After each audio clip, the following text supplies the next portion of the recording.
കർത്താവിലേക്ക് മടങ്ങി വന്നാൽ, അവൻ്റെ സന്നിധിയിൽ വന്നാൽ, ഉപവാസത്തോടെ പ്രാർത്ഥനയോടെ ഒരു കൂട്ടം ഇടിവിൽ നിന്ന് ജാഗരിക്കുവാൻ പ്രാർത്ഥിക്കാൻ തുടങ്ങിയാൽ ഇനിയെങ്കിലും, ഹല്ലേലൂയ, അവിടെ ആ യോവേലിന്റെ പ്രവചനപുസ്തകത്തിൽ അങ്ങനെ ഇനിയും പഠിക്കാത്തവരുണ്ട്, ഇനിയും മനസ്സിലാക്കാത്തവരുണ്ട്, ഇപ്പോഴും ഇതിനെയൊക്കെ തമാശയായി കാണുന്നവരുണ്ട്. ഇനിയെങ്കിലും വസ്ത്രങ്ങളെ അല്ല, ഹൃദയങ്ങളെ തന്നെ കീറി ദൈവസന്നിധിയിൽ കരയുവാൻ തുടങ്ങിയാൽ, ഞാൻ ഉറപ്പായി പറയുന്നു, തലമുറകൾക്ക് വേണ്ടി പ്രാർത്ഥിക്കുക, ദേശത്തിന് വേണ്ടി പ്രാർത്ഥിക്കുക, കുടുംബത്തിന് വേണ്ടി പ്രാർത്ഥിക്കുക. നമ്മുടെ കർത്താവ് ദയയുള്ളവനാണ്, ദീർഘക്ഷമയുള്ളവനാണ്, മഹാകരുണയുള്ളവനാണ്. അവൻ അനർത്ഥത്തെക്കുറിച്ച് അനുദപിക്കുന്നവനാണ്. യഹോവയുടെ സന്നിധിയിലേക്ക് മടങ്ങി വന്നാൽ അവൻ നിങ്ങളെ സൗഖ്യം ആക്കും. അവൻ നിങ്ങളുടെ മുറിവുകളെ കെട്ടും. അവൻ നിങ്ങളെ ജീവിപ്പിക്കും. അവൻ എഴുന്നേൽപ്പിക്കും. അവൻ്റെ മുൻപാകെ ജീവിക്കും. അവൻ മഴ പോലെ നമ്മെ നനയ്ക്കും. അവൻ പിന്മഴ പോലെ നമ്മളുടെ അടുക്കൽ വരും. അതെ, യഹോവയെ കണ്ടെത്താവുന്ന നാളിൽ അവനെ അന്വേഷിപ്പീൻ. അവൻ അടുത്തിരിക്കുമ്പോൾ അവനെ വിളിച്ചപേക്ഷിപ്പീൻ. ദുഷ്ടൻ തൻ്റെ വഴിയെയും നീതികെട്ടവൻ തൻ്റെ വിചാരങ്ങളെയും ഉപേക്ഷിച്ച് യഹോവയെങ്കിലേക്ക് തിരിയട്ടെ. അവൻ അവനോട് കരുണ കാണിക്കും. നമ്മുടെ ദൈവത്തിലേക്ക് തിരിയട്ടെ. അവൻ ധാരാളമായി ക്ഷമിക്കും. കർത്താവേ, ഒരു പ്രകടനമായി, ഒരു പ്രകസനമായി ഒന്നും മാറാതെ ആത്മാർത്ഥതയോടെ എൻ്റെ ഉള്ളത്തെ ഞാൻ നിന്നിലേക്ക് പകരുന്നു. കർത്താവേ, എൻ്റെ കുറവുകളെ എന്നോട് ക്ഷമിക്കണമേ. നിങ്ങളിരിക്കുന്ന സ്ഥലത്ത് നിങ്ങൾക്ക് കഴിയുമോ നിങ്ങൾ മുഴങ്കാലുകളിൽ നിങ്ങളുടെ മുട്ടൊന്ന് കുത്താൻ, ഒന്ന് പ്രാർത്ഥിക്കാൻ, നിങ്ങളെ തന്നെ ഒന്ന് ഏൽപ്പിച്ചു കൊടുക്കാൻ, ഉപേക്ഷിക്കേണ്ടതിനെ ഉപേക്ഷിക്കാൻ, വിട്ടുകളയേണ്ടതിനെ വിട്ടുകളയാൻ, നാവ് കൊണ്ട് പറഞ്ഞു പോയതിന് ക്ഷമ ചോദിക്കാമോ കർത്താവിനോട്?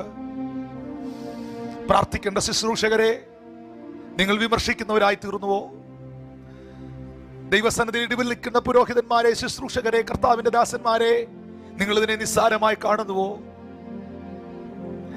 ദേശത്തിന്റെ ആനന്ദം നഷ്ടപ്പെട്ടു പോകുന്ന സംസ്ഥാനം പ്രതിസന്ധികളിലാകുന്ന സാഹചര്യത്തിൽ നിങ്ങൾ ഈ സാഹചര്യത്തെ ലേസിയായി കാണുന്നുവോ? ഒരിക്കലും അങ്ങനെയാകരുത്. ഒരിക്കലും അങ്ങനെയാകരുത്. ഇന്ന് പകൽ ഈ സന്ദേശം നിങ്ങൾ കേൾക്കുമ്പോൾ നിങ്ങളെ കർത്താവിന്റെ കരങ്ങളിലോട്ടൊന്ന് ഏൽപ്പിച്ചു കൊടുത്ത് പ്രാർത്ഥിച്ചേ. ദൈവസന്നിധിയിലേക്കൊന്ന് ഏൽപ്പിച്ചു കൊടുത്ത് പ്രാർത്ഥിച്ചേ. ഹല്ലേലൂയ. എന്നെ സമർപ്പിക്കുന്ന കർത്താവേ, എവിടേക്കോ ഞാൻ പൊളിഞ്ഞു കിടക്കുകയാണ്. ദൈവത്തിന്റെ ആത്മാവിൽ ഇന്ന് പകൽ എത്ര പേർക്ക് ഈ തിരുവെഴുത്തിൽ മനസ്സിലാകുന്നു? എന്റെ ഹൃദയം എവിടേക്കോ തകർന്നു കിടക്കുകയാണ്. എന്റെ പ്രാർത്ഥനാ ജീവിതം എന്ന മതിൽ എവിടേക്കോ പൊളിഞ്ഞു കിടക്കുകയാണ്. നീ എനിക്ക് തന്ന ബന്ധങ്ങൾ, എന്റെ ഭർത്താവുമായിട്ടുള്ള ബന്ധം, എന്റെ ഭാര്യയായിട്ടുള്ള ബന്ധം, എന്റെ മക്കളുമായിട്ടുള്ള ബന്ധം, എന്റെ സഹോദരങ്ങളും എന്റെ ദൈവദാസനും സഭയുമായിട്ടൊക്കെയുള്ള പല ബന്ധങ്ങളുടെ മതിലുകളും പൊളിഞ്ഞു കിടക്കുകയാണ്. ഇതെല്ലാം പണിയപ്പെടുവാൻ, ഒരു റെസ്റ്റോറേഷൻ സംഭവിക്കുവാൻ, നഷ്ടപ്പെട്ടു പോയ ചിരി എന്റെ മുഖത്ത് വരുവാൻ, നഷ്ടപ്പെട്ടു പോയ നന്മകൾ എന്നിലേക്ക് മടങ്ങി വരുവാൻ, ശൂന്യമായ വലകൾ നിറയപ്പെടുവാൻ, ഒരു പുതിയ ജീവിതം ഉണ്ടാകുവാൻ, നാഥാ, നിന്റെ വാക്ക് ഞാൻ അനുസരിക്കും. നിന്റെ വചനം ഞാൻ ഏറ്റെടുക്കും. വെറുതെ ഒരു സന്തോഷത്തിന് വേണ്ടി ഞാനിത് കേൾക്കുവല്ല. ഒരു എന്റർടൈൻമെന്റ് പ്രോഗ്രാം അല്ലിത്. ഹല്ലേലൂയ. നേരം കളയാൻ, സമയം കളയാനുള്ള ഒരു അവസരമല്ലിത്. ഒരു ചടങ്ങല്ലിത്. നിന്റെ വചനം എന്നെ പണിയട്ടെ കർത്താവേ. നിന്റെ ആത്മാവ് എന്നെ സ്പർശിക്കട്ടെ. തകർന്നുപോയ കളിമണ്ണിനെ കുശവൻ റീബിൽഡ് ചെയ്യുന്നത് പോലെ, റിസ്റ്റോർ ചെയ്യുന്നത് പോലെ ഇന്ന് പകൽ എന്നെ ഒന്ന് പണിയണേ കർത്താവേ. നിന്റെ വചനം, യഹോവയുടെ ന്യായപ്രമാണത്തെ രാപ്പകൽ ധ്യാനിക്കുവാൻ, യഹോവയുടെ ന്യായപ്രമാണത്തിൽ സന്തോഷിക്കുവാൻ, നിന്റെ വചനം ഇട്ടിടത്തോട്ടോ വലത്തോട്ടോ തിരിയാതെ നിന്റെ തിരുവെഴുത്തുകളിൽ നിലനിന്നുകൊണ്ട് യാത്ര ചെയ്യുവാൻ, ഞാനൊരു പ്രവൃത്തി ചെയ്യുമ്പോൾ എന്റെ ചിന്തകൾ ഒരു ഭാഗത്തേക്ക് പോകുമ്പോൾ, യഹോവേ, അത് ഉപേക്ഷിക്കേണ്ടതാണെങ്കിൽ ഉപേക്ഷിക്കുവാൻ, വിട്ടുകളയേണ്ടതാണെങ്കിൽ വിട്ടുകളയുവാൻ, തെറ്റായ റൂട്ടിലേക്ക് പോയ വാഹനം യൂട്ടേൺ എടുത്ത് തിരിയുന്നത് പോലെ തിരിഞ്ഞ് നിന്റെ മുൻപിൽ വരുവാൻ എന്നെ സഹായിക്കണമേ. കടിച്ചു കീറപ്പെട്ടിരിക്കുന്ന അവസ്ഥയിൽ എന്നെ സൗഖ്യമാക്കണമേ. അടിയേൽക്കപ്പെട്ടിരിക്കുന്ന അനുഭവത്തിൽ എന്റെ മുറിവുകളെ കെട്ടണമേ. യഹോവേ, നീ എന്നെ ജീവിപ്പിക്കണമേ. ഞാൻ വീണ് കിടക്കുന്ന ഈ പാപത്തിൽ നിന്ന്, ഞാൻ വീണ് കിടക്കുന്ന ഈ പ്രതിസന്ധിയിൽ നിന്ന് എന്നെ എഴുന്നേൽപ്പിക്കണമേ. നിന്റെ മുൻപാകെ ജീവിപ്പാൻ കൃപ തരണമേ. ഭൂമിയെ നനയ്ക്കുന്ന മഴ പോലെ, പിന്മഴ പോലെ നിന്റെ ആത്മാവിന്റെ ഒരു മാരി, നിന്റെ ആത്മാവിന്റെ ഒരു മാരി, showers of blessings എന്റെ മേൽ അവിടുന്ന് പകരണമേ.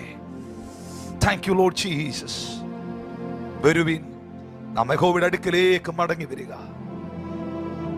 ദുഷ്ടൻ തന്റെ വഴികളെ വിടട്ടെ. അനീതിയുടെ പണം എനിക്ക് വേണ്ട കർത്താവേ. അനീതിയുടെ ഒന്നും എനിക്ക് വേണ്ട കർത്താവേ. അനീതിയായിട്ടുള്ള ബന്ധങ്ങൾ എനിക്ക് വേണ്ട കർത്താവേ. ഹല്ലേലൂയ. ആവശ്യമില്ലാത്ത വിചാരങ്ങൾ എനിക്ക് വേണ്ട കർത്താവേ. അതിനെല്ലാം ഞാൻ ഉപേക്ഷിക്കുന്ന കർത്താവേ. എന്നോട് കരുണ കാണിക്കുന്ന, എന്നോട് മനസ്സലിയുന്ന എന്റെ കർത്താവിന്റെ സന്നിധിയിലേക്ക് എന്നെ ഏൽപ്പിച്ചു തരികയാണ്. Thank you Jesus.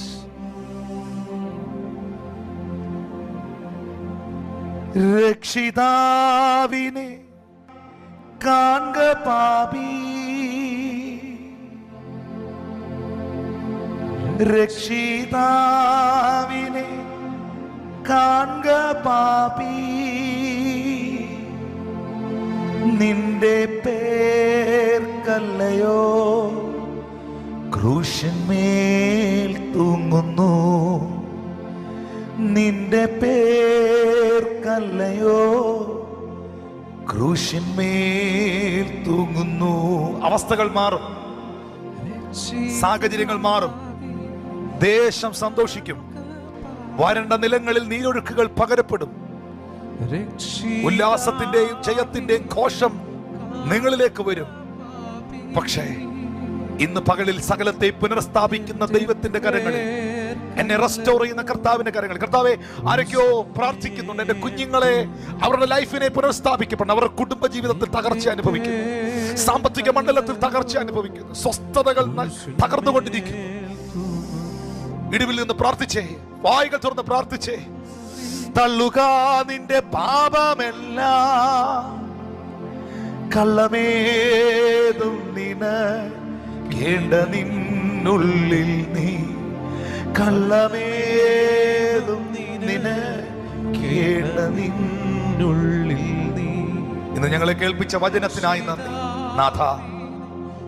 ഞാൻ നിന്റെ വാക്കനുസരിക്കാം, ഞാൻ നിന്റെ വാക്കനുസരിക്കാം. ആ വാക്കുകൾ ഞാൻ ഏറ്റെടുത്തനുസരിക്കുമ്പോൾ എന്റെ ജീവിതം പുനഃസ്ഥാപിക്കപ്പെടും. നിന്റെ സന്നിധിയിൽ ഞാൻ പ്രാർത്ഥിക്കുവാനായി, ഉപവസിക്കുവാനായി എന്നെ തന്നെ ഏൽപ്പിക്കുമ്പോൾ എന്റെ ജീവിതത്തിന്റെ ചുറ്റുപാടുകളിൽ നിൽക്കുന്ന, എന്റെ ലൈഫിൽ നിൽക്കുന്ന പൊളിഞ്ഞു കിടക്കുന്ന പലതും പുനഃസ്ഥാപിക്കപ്പെടും. ഞാൻ നിന്നിലേക്ക് മടങ്ങി വരുമ്പോൾ, നിന്റെ സാന്നിധ്യത്തിലേക്ക് വരുമ്പോൾ എന്റെ ശരീരത്തിൽ സൗഖ്യമുണ്ടാകും, എന്റെ മുറിവുകൾക്ക് പൊറുതി വരും.